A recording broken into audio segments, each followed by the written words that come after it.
The morning they threw him out, the frost had settled thick as glass across the Carter porch.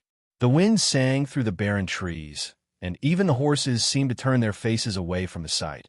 A man holding two small girls wrapped in a worn patchwork quilt, his boots sunk deep in the snow. Elias Boone stood there like a figure carved from the cold, one hand on each twin's shoulder, his jaw set not in defiance, but in the quiet stubbornness of a man too tired to plead anymore. Behind him, the door slammed open, spilling lamplight in the sharp voice of Mabel Carter, his mother-in-law, who hissed like winter itself. "You'll not take another thing from this house, Elias. Not a coin, not a crumb." He didn't answer her. He only looked once toward the upstairs window, where Annalise had once leaned out in the summers, waving to him when he came back from the fields. The frost had claimed that window now, too.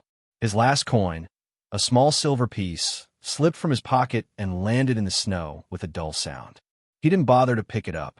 He only lifted Clara with one arm, took Cora's hand with the other, and walked away down the long white road that led out of the Carter estate. They passed the schoolhouse on their way out of town. Miss May Hollander stood by the doorway, sweeping the steps. She froze when she saw them, the widowed father and his girls trudging barefoot through snow thick as sorrow. Something in her chest gave a small ache she didn't quite understand. She wanted to call out, but Elias never looked up. By evening, he'd found shelter behind the Copper Spur Saloon, a tool shed that smelled of leather, whiskey, and old hay. The owner, out of pity or maybe shame, let him sleep there if he cleaned the stalls. It wasn't a life, but it was something that resembled one. Nights were the hardest. The twins slept curled against him like small birds, their breath fogging the cold air, their bellies never quite full. Elias would sit awake, staring at the single candle that burned low by the door. He mended their shoes by that light, fingers stiff and cracked. He thought of Annalise, her laugh, the warmth of her hand, the way she'd whisper, "You're enough, Elias," when the world called him less. In town, folks whispered. Some said he was cursed. Others said he'd squandered her dowry. No one mentioned that Annalise had died bringing two lives into the world. Two small girls with her same soft brown hair and pale, wondering eyes. Miss May began leaving bits of food by the shed each morning. Biscuits wrapped in cloth, sometimes an apple or two. She pretended it was for the stray cat that haunted the alley. But when she'd come back later, the food was gone, and she'd find the faint imprint of small hands in the dirt. It went on like that for weeks. Cold mornings, long work, quiet nights. There was a rhythm to it, fragile as a heartbeat. The twins learned to share everything. A crust of bread, a corner of blanket, a dream. Elias learned to swallow his pride because hunger was heavier than shame. One Sunday, May saw the twins in the back pew of the church. Their dresses were too small, the hems frayed. She slipped them a small book of poems afterward. Clara whispered thank you, while Cora only smiled, her front tooth missing. That smile stayed with me the rest of the day. After the sermon, people murmured about Elias, how low he'd fallen, how the Carters had been right to cast him out. But the sheriff, old Grady Miles, just smoked his pipe on the steps and said, "Funny thing about men like Boone, they got a way of outlasting folks who think they're better than him." Later that evening, Elias stood by the frozen trough behind the saloon, washing his hands raw. Grady came by, his horse steaming in the cold. "You ever get word from your wife's lawyer down in Texas?" he asked. Elias shook his head. He'd stopped expecting any letters long ago. Grady squinted at him, a strange look crossing his face. "Just stay alive, Boone. Things got a way of circling back." Then he rode off, leaving the words hanging there like mist. That night, Elias dreamed of Annalise. She was standing barefoot in the same snow he'd walked that morning, her hands outstretched, her face soft with sorrow. He reached for her, but she only said, "Keep walking, Eli. You'll find it, what they tried to take." He woke with tears frozen on his cheeks, the twins breathing steady beside him. Outside, dawn was creeping over the rooftops, pale gold against the white. A few days later, May approached him at the edge of the schoolyard. The twins were playing nearby, chasing one another through the dust where the snow had melted. She hesitated before speaking. "They're good girls, Mr. Boone. You should bring them back to class. I can help with the books."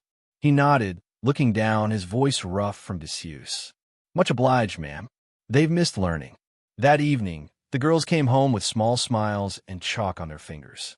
They told the miss May had given them each a slate and a storybook. When he asked what story, Cora said, "The one where the poor man builds his house with his own 2 hands." He smiled then, the kind that didn't show teeth but reach his eyes just enough to light them. When May passed by later, she saw a small drawing pinned to the shed wall. A child's sketch of a man and 2 girls standing before a cabin with smoke rising from the chimney. Beneath it, written in clumsy letters, "Someday." May stood there for a long while, her hand over her mouth, the sunset bleeding across the horizon like hope made visible. Elias worked harder after that. Each nail driven, each board mended, each quiet night was another stitch in the torn fabric of his life. He spoke little, prayed often, and waited for what he couldn't say. But sometimes when the wind turned warm and the world smelled of thawing earth, he felt it, a pulse beneath all that loss, something alive and waiting. And in the hush between dusk and dark, with his daughters asleep and the candle guttering low, Elias Boone would lift the little gold locket from around his neck, the one that held Annalise's faded picture, and whisper, "I'm still trying, love. I'm still here." Then he'd lie back beside the girls, the cold night pressing against the shed walls, unaware that beyond the mountains and miles, a letter with his name on it, and his future sealed inside, had already begun its journey toward him.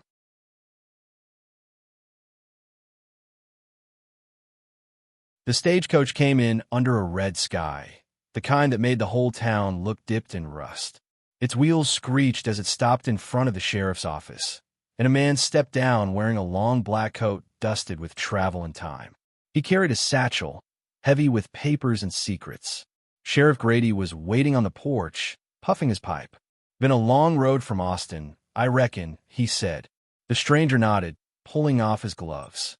"Looking for a man named Elias Boone." Grady's gaze drifted toward the livery, where Elias was hitching a mule, his daughters playing with a rag doll made from old cloth. "You found him," the sheriff said softly. That night, when the lawyer found Elias, he took off his hat and spoke with the gravity of a man carrying someone else's fate. "Mr. Boone, your wife, Annalise, she filed a will years ago. She owned controlling shares in a silver mine near Galveston. It's done struck rich since. You're the legal heir." Elias blinked like a man hearing thunder from a clear sky. "You must have the wrong Boone," he whispered, his voice rough. But the lawyer only handed him the paper, embossed, sealed, official. Annalise's signature, faded but steady, marked the bottom. The girl stood beside him, eyes wide, clutching his coat. "I don't understand," Elias said finally. "She never spoke of money. She didn't live long enough to," the lawyer replied gently. "But it's yours now, all of it, worth near $200 million. Elias just stood there. The air seemed to drain from the room. All the hunger, the humiliation, the nights he'd spent praying beside a dying candle. It pressed down on him at once. After the lawyer left, he sat outside the shed for a long time. The moon hung low, and the world felt far too quiet for what he'd just learned. May found him there, staring at the folded document in his hands like it was written in another language. "You should be happy," she said softly. He shook his head. "Happy? May, I spent the last year scrubbing floors that weren't mine and begging for work that wasn't fair. And now the same God that took my wife decides I'm rich." His voice cracked on the word rich, and he looked away. "It don't feel right. Feels like mockery." May knelt beside him, her hands folded in her skirt. "Maybe it isn't about what's fair, Elias. Maybe it's about what you'll do with it." He turned to her, his eyes searching hers, eyes full of fear, disbelief, and something gentler beneath it. "You really think I deserve this?" She smiled faintly. "I think you deserve peace, whatever form it takes." The next morning, the news hit town like a gunshot. By noon, everyone knew. The poor stable hand who'd been sleeping in the shed was now the richest man in 3 counties. And by sundown, Judah and Mabel Carter came rattling into town in their polished black carriage. Mabel's face was pale and tight as she swept into the sheriff's office. "That man has no right to her fortune," she spat. "He ruined her, sheriff. Ruined our family name." Grady didn't flinch. He slid the papers across the desk. The will, the affidavit, the proof. Looks to me like your daughter thought different. Judah's voice rose, trembling with fury. She was confused, weak from childbirth. He tricked her. Grady stood slowly, his voice low but solid as stone. No, Carter. She loved him. That's what killed you folks, not the money. The love you couldn't stand. Outside, Elias waited with the twins. He didn't go in to gloat or argue. He just listened through the cracked window as Mabel's voice broke and Judah's boots thundered against the floorboards on their way out. When the door opened, Judah paused on the threshold, his eyes narrowing. You'll always be what you were, Boone. Money won't change that. Elias met his gaze for the first time in months. You're right, he said quietly. Money don't change a man, but grace does. The Carters left town before dawn, their carriage wheels cutting sharp tracks into the dust. In the days that followed, Elias didn't buy a mansion or a new name. He bought a small, sun-bleached ranch on the edge of town, the kind with a creaking porch and a well that sang when you drew from it. He mended it plank by plank, with May's help and the twins running wild in the grass. The town that once whispered, now offered help. Folks brought tools, nails, bread. A kind of silent repentance hung in the air. Elias didn't refuse it. He just nodded and worked alongside them. Sometimes the girls would laugh, chasing chickens across the yard, and May would look up from her book and catch his eyes. No words passed, but something lived there, a soft, steady warmth that didn't need naming. Spring came slow, turning the world green again. Life had the quiet of him. But one evening, thunder rolled across the horizon. Clouds swelled black and heavy. By nightfall, lightning struck the old Carter mansion at the far end of town. Flames burst through the roof like a funeral pyre for all that pride and cruelty. Elias saw the fire from his porch and didn't think twice. He saddled the mule and rode through the storm, the twins screaming after him to wait. The mansion was half collapsed when he reached it. He found Mabel in the parlor, pinned beneath a fallen beam, coughing through smoke. Elias, she gasped eyes wide. Leave me. Please, just leave me. But he didn't. He heaved the beam off her shoulders, his arms burning, the room roaring with heat. He lifted her up, half carrying her through the doorway, just before the roof gave way behind them. Outside, he laid her in the mud, rain soaking them both. Her hand trembled on his sleeve. You saved me. He looked down at her, rain running down his face like tears he didn't have time to shed. You're still their grandmother, he said simply. Then he walked back into the rain. By morning, the fire was nothing but steam and ash. Mabel survived, but she left town soon after. She never spoke against Elias again.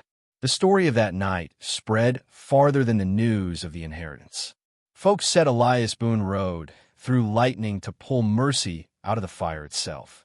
Weeks turned to months. The ranch thrived. They taught the twins their letters in the evenings, while Elias mended fences or played the old harmonica Annalise once loved. Sometimes the sound drifted over the fields, and it felt like the past had softened, no longer a wound, but a scar that proved healing had taken place. When summer came, Elias took May and the girls into town to buy supplies. People greeted him with nods, smiles, kindness that had been missing too long. On the way home, May turned to him, her bonnet catching the breeze. Do you ever think about how it all began? That morning in the snow. He smiled faintly. Every day, and I thank the Lord for it now. She frowned, surprised.